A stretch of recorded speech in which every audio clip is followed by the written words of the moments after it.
Hello. Although we are a technologically advanced world, we have yet to solve all our problems. So I want to talk to you about a very important dilemma that affects our future survival. As Colonel William Sharp, played by actor William Fichtner, said in response to Steve Buscemi, aka Rockhound, as he's riding the thermonuclear bomb, get off the nuclear warhead. As unrealistic as the movie Armageddon may be, it does bring to life a very good point.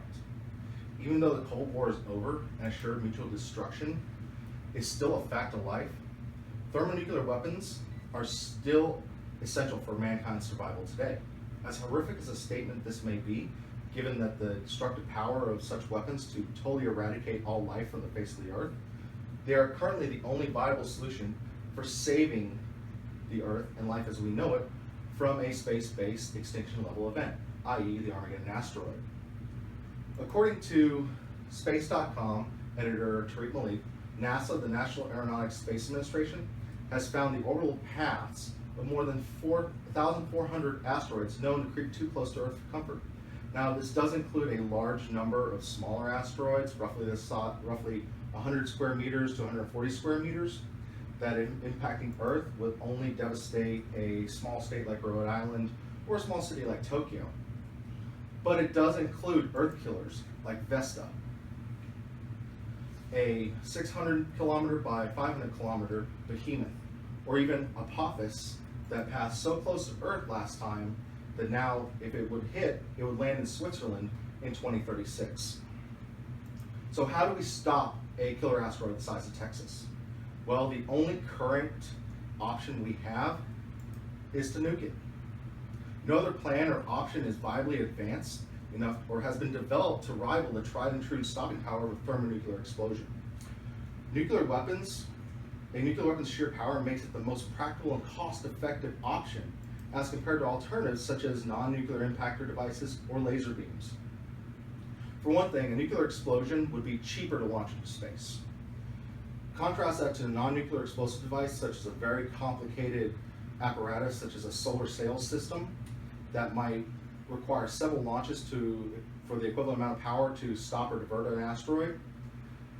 It costs the U.S. taxpayer roughly $50 million to $500 million each time to launch something in space. Now, that is also on contingent to the fact that it is light enough to escape Earth's gravitational pull. Thermonuclear warheads tend to fit the bill for both problems, as they are a single payload instead of multiple pieces, relatively lightweight compared to the asteroid impactor, which needs enough mass to nudge a 40 trillion kilogram object out of its way. Think of stopping a semi-truck. If a big asteroid were the size of a semi-truck, we would currently only be able to throw something relative to the size of a tennis ball at it. It takes a lot of mass to cause something to change its course. For that same 40 trillion kilogram asteroid, we'd have to throw the city of Houston at it. And that would take a lot of money and a lot of time to get that much mass into space. But do we have time to stop an asteroid? The Committee to Review Near-Earth Object Surveys and Hazards Mitigation Strategies, Space Studies Board, Aeronautics, Space and Engineering Board, Division of Engineering and Physical Science, in a book by the National Research Institute called Defending Planet Earth from Near-Earth Object Surveys, Hazards Mitigation Strategies, argues that a nuclear weapon could be the best strategy for avoiding an asteroid impact, especially for large asteroids with little to no warning time. A nuclear option could be employed in a short amount of time, only needing about 15 days before impact to fragment or divert a course of a 270-meter asteroid, something the size of Apophis. While non-nuclear devices, such as a massive laser, like the one at the National Ignition Facility at the Lawrence Livermore National Laboratory, would take over 6,000 years to sufficiently divert the course of the same size asteroid. Fortunately, scientists aren't expecting an asteroid to hit anytime soon. NASA, through its Jet Propulsion Laboratory, Sentry system, tracks the potential future Earth impact events based on the current viable observations. According to NASA, Sentry is a highly automated system that monitors the collision of possible asteroids with Earth and future impacts.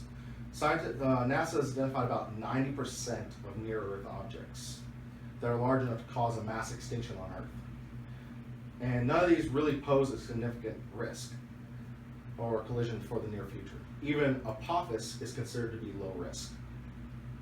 So, Earth's only viable hope in terms of actually working anytime soon is the most devastating weapon ever created.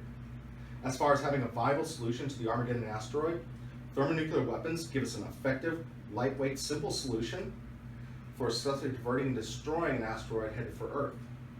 And we also have no other option available. Because we have so many and they're already developed, we can save ourselves with little to no warning time. So we can criticize North Korea and Iran for making more nukes. But think how the thermonuclear bomb meant to assure global destruction for over the past 60 years may be humanity's last hope for saving tomorrow. And who doesn't want to see an ultra badass Bruce Willis in space taking on a killer asteroid? Thank you.